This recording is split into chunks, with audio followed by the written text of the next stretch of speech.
Bismillahirrahmanirrahim. Assalamualaikum warahmatullahi wabarakatuh. Waalaikumsalam.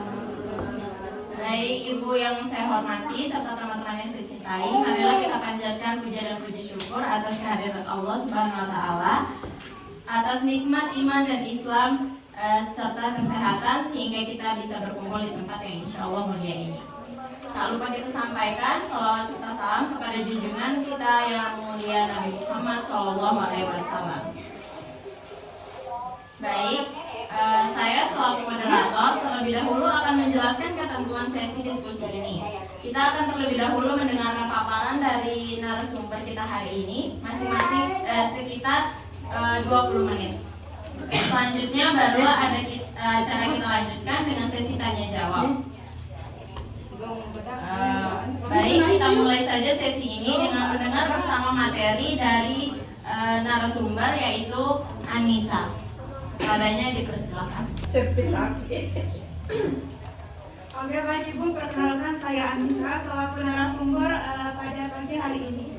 Di sini kami akan menjelaskan tentang infeksi saluran kemih pada ibu postpartum, apa yang lebih kita kenal dengan ibu nifas ya.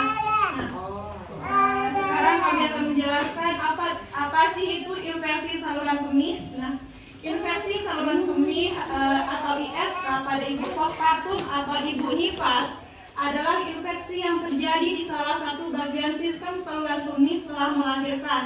Nah, bisa dilihat di gambar ini merupakan sistem saluran kandung kemih kita yang terdiri dari ginjal, uretra atau penyambung antara ginjal dan kandung kemih. Nah, fungsi dari ginjal ini yaitu memfiltrasi darah kita menjadi urin atau air kencing. Kemudian akan disalurkan ke saluran kemih kita. Pada saat saluran kandung kemih kita penuh, kita itu akan merasa ingin pipis. Ya. Itu sedikit anatomi dari saluran kandung kemih kita. Nah, pada ibu postpartum atau ibu nifas bisa terjadi karena berbagai faktor yang terkait dengan proses persalinan dan perubahan fisiologis setelah melahirkan. Nah, di sini ibu-ibu ada beberapa penyebab infeksi saluran kemih, yaitu yang pertama ada infeksi bakteri. Bakteri yang ada di kulit kita, yang ada di anus kita itu bisa masuk ke saluran kandung kemih kita. Kemudian ada kebiasaan membersihkan kelamin yang salah. Yang ketiga itu ada kurangnya minum air. Nah, kenapa sih kita itu perlu minum air yang banyak? Karena dengan minum banyak air, tubuh akan memproduksi lebih banyak urin. Nah, berikut ini ada tanda dan gejala dari infeksi saluran kemih. Yang pertama itu sensasi nyeri atau sensasi terbakar saat buang air kecil. Maksudnya itu perih, terbakar, dan lain sebagainya. Kita membuang air kecil. Nah, yang kedua itu kita sering buang air kecil. Yang ketiga itu ada rasa nyeri di bagian bawah perut atau punggung bawah. Yang keempat itu ada urin terlihat keruh dan berbau tidak sedap. Yang kelima itu ada demam dan menggigil, dan yang keenam itu ada kelelahan atau tidak nyaman. Yang ketujuh itu ada kesulitan atau nyeri saat buang air kecil. Nah, adapun cara pencegahan infeksi saluran kemih pada ibu nifas adalah yang pertama menjaga kebersihan area genital. Yang kedua menghindari menahan buang air kecil karena bisa menyebabkan infeksi bakteri yang ada di urin kita itu yang menyebabkan SK terjadi pada ibu hamil. Yang ketiga itu ada perbanyak konsumsi air putih. Sudah saya jelaskan tadi kenapa sih pentingnya minum air putih itu. Nah, yang keempat adalah buang air kecil setelah melahirkan dan hubungan seksual. Dan yang kelima itu ada jaga hidrasi tubuh. Yang keenam perhatikan perawatan luka, episiotomi dan perineum. Ibu melahirkan kan sering dijahit atau yang ketujuh itu dari pakaian yang ketat, hindari penggunaan produk aroma, dan yang kesembilan itu monitoring resiko penggunaan kateter. Kalau pada ibu hamil itu sering dilakukan. Iya.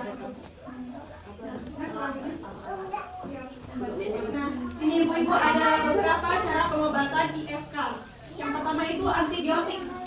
Sebelum antibiotik ini, Ibu saya jelaskan dulu, sebaiknya sebelum mengonsumsi antibiotik ini kita dianjurkan perbanyak minum.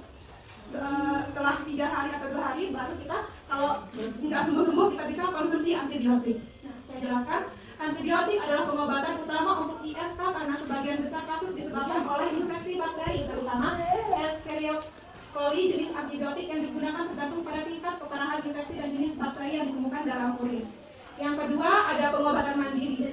Selain menggunakan antibiotik, pasien juga dianjurkan untuk melakukan perawatan mandiri guna mempercepat penyembuhan.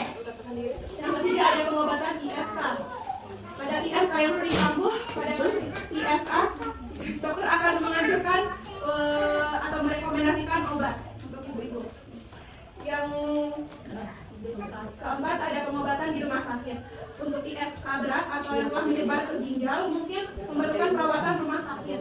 Dan yang kelima itu pencegahan ISK. Selain pengobatan, langkah pencegahan juga penting untuk mengurangi risiko. Sudah dijelaskan pada slide sebelumnya.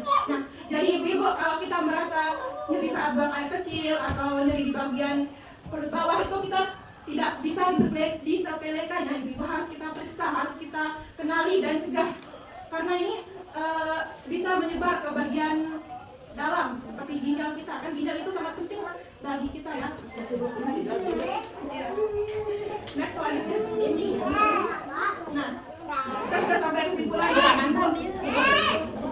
Jadi ISK pada ibu postpartum adalah infeksi yang terjadi di salah satu bagian sistem reproduksi setelah melahirkan. Sekian ibu yang dapat saya sampaikan terkait materi infeksi saluran kandung kemih pada ibu postpartum atau ibu nifas. Kurang lebihnya mohon maaf. Wassalamualaikum warahmatullahi wabarakatuh. Baik, demikian tadi materi dari narasumber.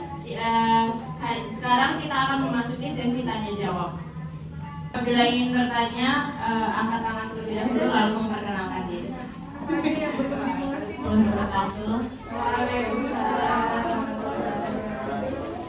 Perkenalkan, nama saya Dia. Mau tanya nih Mbak, kalau kita pemakaian sabun feminim itu bisa berapa kali seminggu atau setiap hari gitu? Kepada Ibu Dia, saya akan menjawab pertanyaannya terkait pemakaian sabun feminim. Berapa kali sih yang dianjurkan dalam seminggu?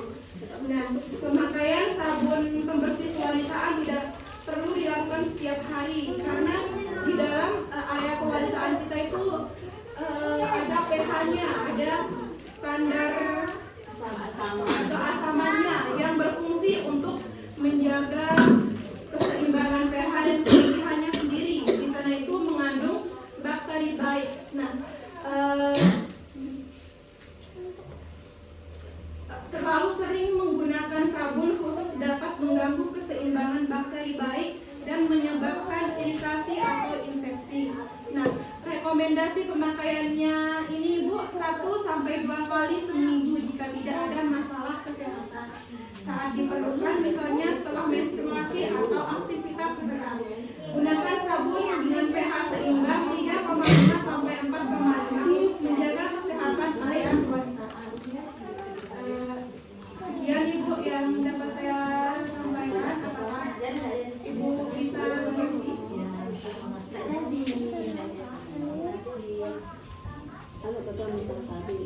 Baik, apakah ada pertanyaan lain?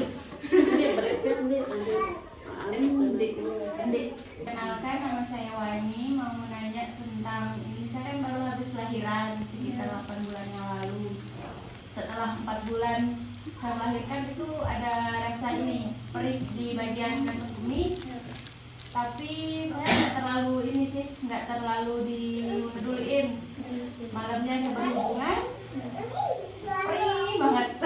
Perih, kira-kira itu bakalan apa ngefeknya ya? Soalnya udah berhari-hari dari sakitnya, 2 minggu sakitnya itu. Apakah bahaya atau gimana? Itu aja sih Mbak. Di sini saya akan menjawab pertanyaan dari Ibu Wangi ya. Ibu Wangi ini mengalami nyeri di bagian bawah perut atau saluran kandung kemih. Nah, di sini jangan sampai disepelekan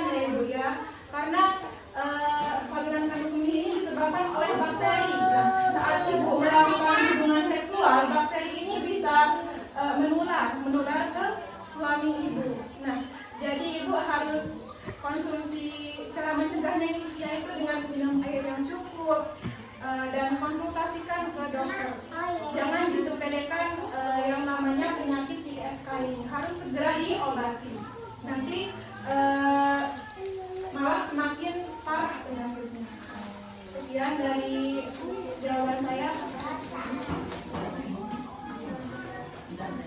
Dengan berakhirnya sesi tanya jawab ini, maka berakhir pula diskusi kita pada pagi hari ini. Izinkan saya membacakan kesimpulan. Infeksi saluran kemih atau ISK pada ibu postpartum adalah infeksi yang terjadi di salah satu bagian sistem saluran kemih setelah melahirkan. Sistem saluran kemih meliputi ginjal, ureter, kandung kemih, dan uretra.